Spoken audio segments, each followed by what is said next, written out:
Hello there. Today we will learn on topic of current issues in auditing. Our group members are Claudia, Dayang, Hafizani, Ruby, and Ami. There are many current issues in auditing, but according to the lesson plan, we only focus on 6 issues which Sharia audit, Audit Oversight Board, Whistleblowing Provision 2010, Money Laundering, Transnational Audit and Environmental Audit. First current issue in auditing is Sharia audit. Sharia audit is a periodic activity. It is designed as a formal, structured process based on standard operating procedures and programs of an organization. It involves a review of documents which entails going over a checklist to see whether or not documents are genuine and their entries are correct. The aim of Sharia audit is not to penalize for mistakes, but in fact to ensure mistakes are learned from and improvements made accordingly. Plus, it is to ensure sound and effective internal control system, that activities and operations of entity comply with the Sharia law. The identified tenacious issues and challenges are 1. Qualification of auditor. Sharia auditors ought to be qualified professionals in Islamic financial and commercial relations to invest on educating and training their staff on Sharia accounting, auditing and Islamic finance and economics. 2. Independence of Sharia board. Traditionally, the Sharia board is appointed by the shareholders of the Islamic financial institutions through the board of directors, hence their remuneration is determined by the management and approved by the board of directors. Typically, the Sharia auditors have limited powers to exercise and make independent opinions on reviews of the Sharia compliance of the institution's products or financial statements. 3. Confidentiality. Along with the issue of independence hails the issue of confidentiality. Majority of the Sharia board members sit on boards of more than one bank. 4. Scope of Sharia audit. Unlike conventional audit, Sharia audit is a collective exercise encompassing the financial statements, operations and the degree of the institution's overall compliance to the Sharia. Majority of Islamic financial institutions apply the conventional auditing framework in lieu of Sharia auditing framework. Apparently, this is an indication of ignorance to the application of Sharia audit responsibilities. 5. Consistency of judgments. Ordinarily, the Sharia board pronouncements, fatwas, by implication, generate jurisprudence, fiqh, which affects and technically binds every institution.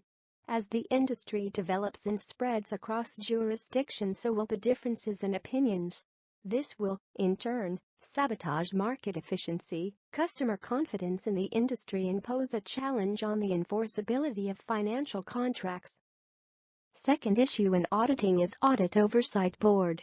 Securities Commission Malaysia has been given the power by Parliament to undertake these functions. First, promote and develop an effective and robust audit oversight framework. Second, promote confidence in the quality and reliability of audited financial statements. Third, oversight over any person who prepares a report in relation to financial information. The Audit Oversight Board was established on 1 April 2010 to discharge the above functions. The purpose of Audit Oversight Board is to oversee the external auditors who audit the listed companies. The roles Audit Oversight Board are: first, strengthen relationship with the other regulators such as Bank Negara Malaysia, Securities Commission and Companies Commission Malaysia. Second, do inspection activities on the registered firms aimed to provide an independent oversight on the firms. Third, identified key improvement areas and provided the relevant remedial actions to the auditors. The Audit Oversight Board conducts regular and special inspections of audit firms and auditors determined on a risk-based approach. Regular inspections are routine inspections to cover firms based on Audit Oversight Board's annual audit plan. Special inspections and inspections of the work of reporting accountants are industry or event-driven. The impacts of establishment of Audit Oversight Board on the external auditors are: first, work of external auditors is closely monitored, and sanction may be imposed if they do not follow ISQC or the Code of Conducts. Second, most of the external auditors admit that there are more documentation and compliance work need to be done. Third, auditors express opinion and experience according to international standards of auditing to the clients. And lastly, smaller firms will have more difficulties to comply with the standards as they are still new to the standards and there was no proper training being conducted. Challenges Audit Oversight Board are: first, lack of sufficient appropriate audit evidence in key audit areas; second, poor documentation and the transparency of information communicated to the audit committee; third, ensuring company's strategy keeps track with fast-changing business and risk environment; fourth, cross-border transactions; fifth, weak financial reporting function; sixth, quality of information. Next is rapid development of accounting standards. Then, business model and IT complexity. Next, talent issues such as capacity and skills. And lastly is managing last-minute surprises, need to have ongoing, informal communications. Next is whistleblowing provision 2010. Whistleblower defines as any person who makes a disclosure of an improper conduct to an enforcement agency. Enforcement agency is any ministry, department, agency or other body at the federal, state or local government which have powers of investigation and enforcement under any existing law. For example, the police, Malaysian Anti-Corruption Commission, Road Transport Department, Immigration, Customs, local authorities and others. Two forms of whistleblowing are internal whistleblowing, internal reporting process for employees on any suspected incidents of wrongdoing within the organization. External whistleblowing, when internal reporting of suspected wrongdoing fails, then whistleblower would report to the external body such as regulators or media. Advantages of whistleblowing are: will end a long-standing company's wrongdoing and prevents further disaster to the organization. Next, sharpen the rules on the company's financial reporting by public companies. Disadvantages of whistleblowing are loss of jobs and retaliation from the management.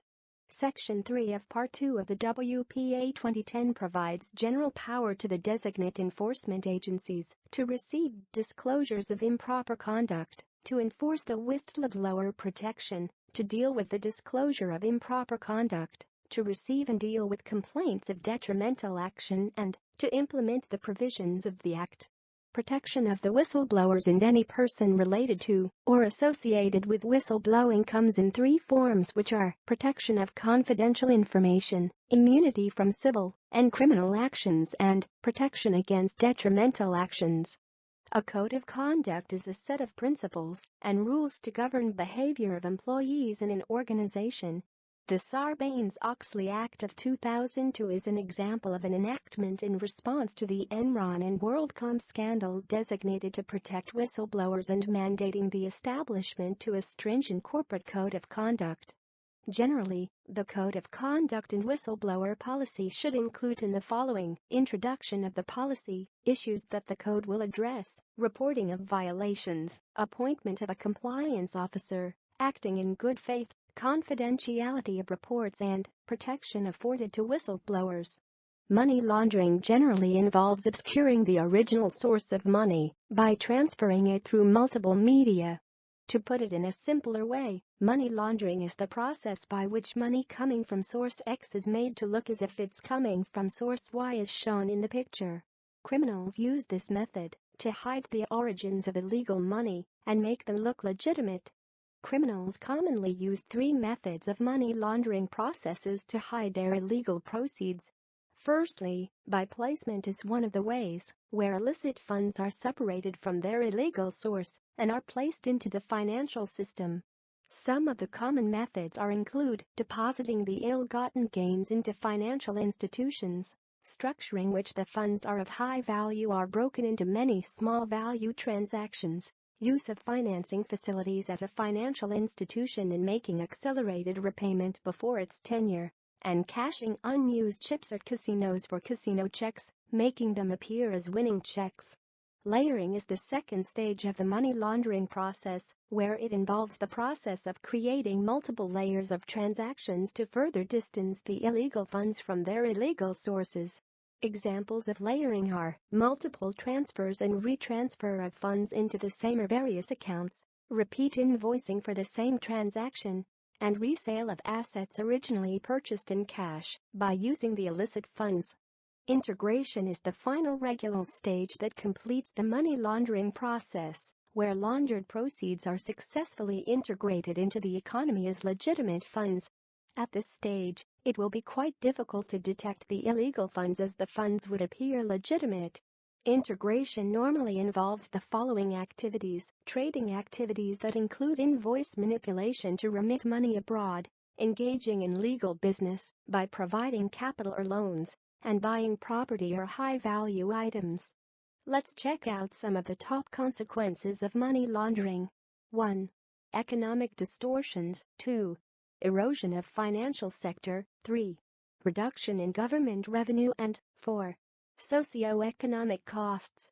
When the Anti-Money Laundering Act of Malaysia first came into force in 2001, its title was plainly Anti-Money Laundering Act 2001. Nowadays, the name changed to Anti-Money Laundering, Anti-Terrorism Financing, and Proceeds of Unlawful Activities. Some amendments in the Act to cover these loopholes and make the anti-money laundering operation more efficient. Next is transnational audit. Transnational audit means an audit of financial statements which are relied upon outside the audited entity's home jurisdiction for the purpose of significant lending, investment or regulatory decisions. Roles of transnational audit committees are: identified practice issues, recommend the IFAC or IAASB for references for arising issues, propose members to IFAC registration liaison group, identify candidates for IFAC board, and provide conduit for the transnational firms and the regulators associated to the issues that come out, such as quality issues or transparency and compliance issues. Considerations of transnational audit are: differences of values, ethics, attitudes, culture, group components audited by other auditors, scope may be differ from other jurisdiction, local environment will be different, maybe impact the reporting, language difficulties, and foreign exchange transaction. Specific differences between transnational audits are: listing requirements, corporate governance, financial reporting standards, and audit standards may differ between the jurisdictions. Other issues that arise are globalization when the local businesses are foreign-owned, movements of goods across national boundaries that the auditor have to keep track of those. Larger company requires larger audit firm to required information resources. Mergers between audit firms and audit firms hierarchy, which is the Big Four, second tier, and small firms. And the last current issue is environmental audit. The Institute of Internal Auditors, IIA, Research Foundation defines environmental audit as an integral part of an environmental management system whereby management determines whether the organization's environmental control systems are adequate to ensure compliance with regulatory requirement and internal policies. An environmental audit may have broad coverage on organizational activities and areas including operational procedures, feasibility studies, business activities, buildings, industrial and commercial developments, and industrial hazards. Criteria of an environmental auditor should have appropriate work experience, formal training or on-the-job training on some of following area: environmental science and technology, technical and environmental aspects of facility operations, relevant requirements of environmental laws, regulations and related documents, environmental management systems and standards against which audits may be performed, and audit procedures, processes and techniques. Scope of environmental auditing may differ between organizations. The level of comprehensiveness of an audit is based on goals and objectives established by management of an organization. Some of scopes are: evaluation of environmental management system, compliance with company's environmental policies and procedures, procedures for handling and storage of raw material, manufacturing process used in production plant, procedures of reducing noise pollution or air-based emission, and pollution prevention and waste minimization programs. Benefits of environmental audit are: avoid negative publicity and being assured of a worthy reputation, improving eco-efficiencies, increase employee awareness of the company's environmental responsibility, being able to be effective in managing environmental risks and complying with relevant environmental legislation, and lowering the risk of regulatory punishment due to potential environmental breach. Environmental Audit Report highlights the achievement of an organization in view of its environmental goals and objectives. The report outlines 1. The positive aspect of an organization's environmental performance, 2. Any deficiencies, weaknesses found in the current environment management practices, and 3. Proposal for improvement opportunity or recommendation concerning the identified weaknesses earlier during the audit. Examples of the types of environmental audit in manufacturing company are: operation site compliance audit, pollution prevention audit, transactional environmental audit on asset transfer, product audits, and environmental liability accrual audits.